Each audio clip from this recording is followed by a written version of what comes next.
क्या आपको पता है कि तमाम जितनी भी सोशल मीडिया नेटवर्किंग साइट्स है, बहुत सारी जैसे कि फ़ेसबुक हुआ, ट्विटर हुआ, इंस्टाग्राम हुआ या फिर सर्च इंजन की बात करें गूगल हुआ, ये सारी चीज़ें चीन में बैन हैं।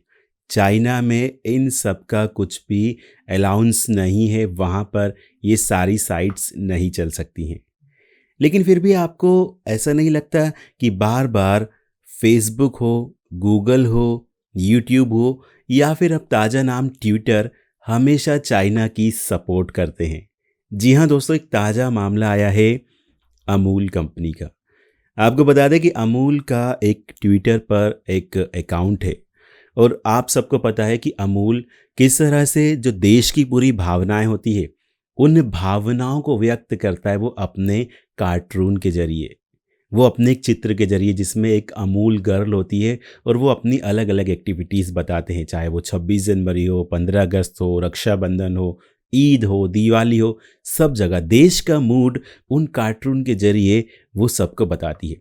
ताज़ा मामला ये हुआ कि अमूल ने एक कार्टून ट्विटर पर पोस्ट किया जिसमें अमूल गर्ल ये दिखाने की कोशिश कर रही थी कि हम चाइना को बायकॉट कर रहे हैं। हम जितने भी चाइनीज़ सामान आ रहा है उन सबको बायकॉट कर रहे हैं। चाहे वो टिकटॉक हो या फिर कुछ हो। वो लड़की एक ड्रैगन को रोकती हुई दिखाई दे रही है जिसके पीछे एक टिकटॉक का लोगो भी दिखाई दे रहा है। आप सबको पता है कि ड्रैगन मतलब चाइना।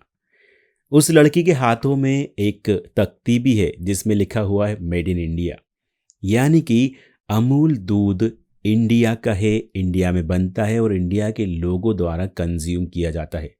आपको बता दें कि भारत की सबसे बड़ी कंपनी है अमूल डेयरी प्रोडक्ट्स के मामले में, और उसका अकाउंट ट्विटर ने बैन कर दिया था, रेस्ट्रिक्ट कर दिया था, प्रतिबंध लगा दिया था उस पर, केवल इसी कार्टून के लिए।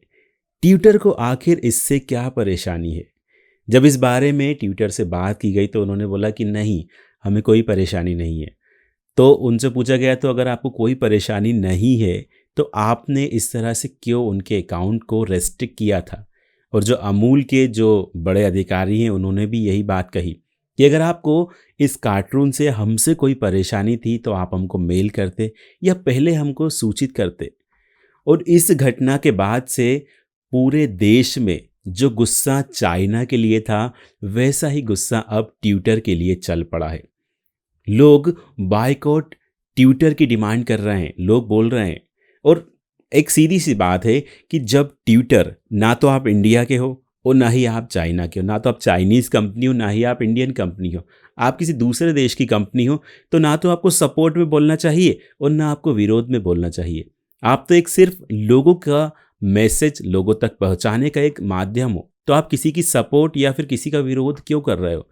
तो कई सारे लोगों ने ये कहते हुए लिखा है कि जब आप चाइना के नहीं हो और इंडिया के नहीं हो तो आप चाइना की तरफदारी क्यों कर रहे हैं? सोच के देखिए, ट्विटर भी उस चाइना की तरफदारी कर रहा है जहां पर ट्विटर ऑलरेडी पहले से ही बैन है, वहां पर कोई चला नहीं सकता। कई लोगों ने ये कहा है कि जिस तरह से हमने टिकटॉक को उसके आसमानी तारे दिखा दिए, हमारे भारत की एकता ने, भारत की ताकत ने टिकटॉक को कहाँ अर्श से फर्श पे ला दिया, वैसे ही अगर हम भारत वाले चाहें तो ट्विटर वालों को भी अपना बोरिया बिस्तर समेट कर यहाँ से भागना पड़ेगा अपने देश। तो दोस्तों, आखिर ये सभी सोशल मीडिया पर जब सारे इंडिया वाले मिलकर चाइनीज़ चीनी सामानों का, चीनी वस्तुओं का या फिर चाइना की जो गतिविधियां हैं, जो उनकी सारी बातें हैं, जब उनका विरोध करते हैं, तो ये जो बड़ी-बड़ी कंपनियां हैं, जो सोशल मीडिया वाली बड़ी कंपनियां हैं, वो चाइना के सपोर्ट में क्यों आ जाती हैं? मुझे ये बात बिल्कुल भी समझ में नहीं आई। आखिर ऐसा क्या हो रहा है? और इसका जवाब अगर आपके पास हो, तो आप मुझे कमेंट करके ज़रूर बताइएगा। क्या उनको ऐसा लगता है कि अगर हम चाइना की सपोर्ट करेंगे तो हो सकता है कि चाइना ने हमें वहाँ पर जो बैन लगा के रखा है हो सकता है वो बैन हटा लें। हो सकता है कि अगर हम चाइना की या फिर चाइनीज़ ऐप्स की, चाइनीज़ प्रोडक्ट्स की, टिकटॉक की, इन सबको अगर हम सपोर्ट करेंगे तो हमारा यूट्यूब चाइना में चलने लगेगा।